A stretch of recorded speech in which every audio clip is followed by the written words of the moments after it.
What is the purpose of the radiator cap in your cooling system? And what are the signs and symptoms that you can get if your radiator cap goes bad? And also, why should you never put water in your coolant expansion tank? So today we're going to be doing this video on the Toyota Mark X, the Toyota Allion, and I'm also going to show you a different implementation on this Toyota Land Cruiser right here. But the information that I'm about to give you is going to apply to pretty much any make and model of car that you have. So let's get into what the radiator cap does in your cooling system. So obviously the first thing that your radiator cap does in your cooling system is that it is a seal for the cooling system to make sure that coolant doesn't spill out, and it's also the place where you can open and be able to fill your radiator with coolant. But the second thing is what gets a little bit more interesting, in that it is a regulator for the pressure in your cooling system. So if you look closely at your radiator cap, you can see there is a number at the bottom. This one says 0.9. The one on the Toyota Allion says 1.1, and basically that is the maximum pressure that is allowed to be inside the cooling system of the car that you're driving. So for example, on the Allion, it's only supposed to be 1.1 bar. On the car that I got this from, which is a Toyota Chaser, it's only supposed to be 0.9 bar in the cooling system, and that's the average figure that you're going to get on most systems. It's going to be between 1.1 bar and 0.9, or if you're looking at PSI, it's about 10 PSI to about 15 PSI. So if you look again at your radiator cap, it's spring loaded on the inside, and basically what this spring does is it compresses when the pressure inside the system reaches 0.9 bar. So when it gets to 0.9 bar, this spring is going to compress, and what that does is allows coolant to come from the radiator and flow out into the coolant expansion tank. So that way the radiator cap is able to regulate the pressure that is inside your cooling system, making sure that it stays constant. Okay, so then let's talk about why you should never put water inside your expansion tank. So basically, just like I've explained, as the pressure is bleeding from the cooling system, there's hot coolant that will be pushed out into your expansion tank. And if your expansion tank just has water, water has a very low boiling point, and once it gets to that boiling point, it starts to evaporate. And as you can see, the expansion tank has this pipe that comes out at the top here. This just allows it to vent to the atmosphere. So if you just put water in here, all that water ends up evaporating, and then the problem that causes is when the pressure in the radiator comes down, the radiator is supposed to be able to pull coolant from here back into the system to replace that coolant that was pushed out, and that way it continues to regulate the temperature and it doesn't draw air into the system.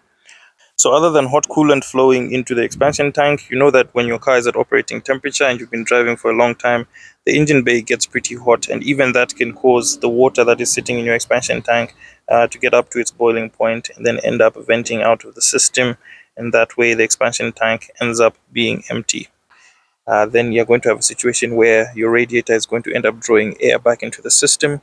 And once you have air inside your system, then you have overheating issues that come up. So you should always put coolant into the expansion tank, because coolant has a higher boiling point. So even if the radiator pushes hot coolant onto this side, it won't evaporate as quickly as water does. Yes, there is some evaporation that does happen, but it's at a very, very slow rate when it comes to coolant as compared to you having water in this system.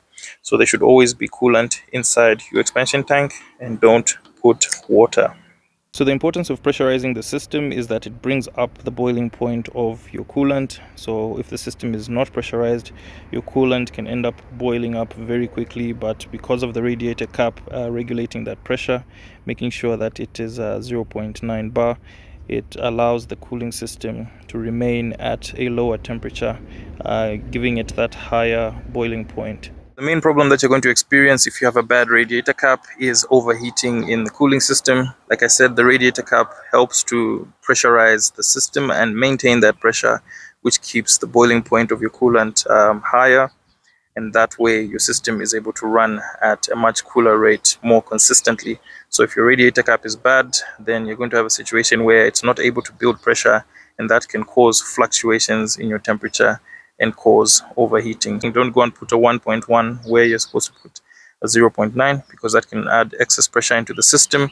And excess pressure could mean things like coolant leaks, because the pressure is just getting too high in the system and your radiator cap is not able to bleed that pressure out and regulate it. So you're going to have things like coolant leaks and mainly overheating in your system.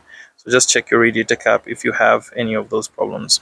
Okay, so a slightly different implementation of the system is what we have here on this Land Cruiser with the VD engine.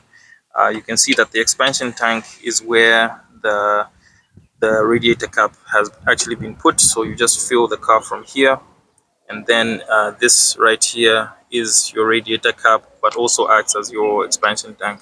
So you can see that it still does have a pressure rating. This is in kPa. That's also just a unit of measure for pressure, so you can convert kPa to bar. This should be just around the same 1.1 or 0.9 bar that we're looking at on the Allion, and the other cap I got from the Toyota Chaser. So just in the same way, this one also has a small spring on the inside. If the pressure builds up to 108 kPa or 1.1 bar, then you have this small spring get compressed inside, and then it will vent that pressure out of here from the expansion tank. So it's just a slightly different implementation, but it all works the same. Okay, great. That was just a quick video about radiator caps. I hope somebody learned something. And obviously, if you're having any problems with your cooling system, feel free to bring your car down here to Z Gear HQ, which is Tunex Automotive.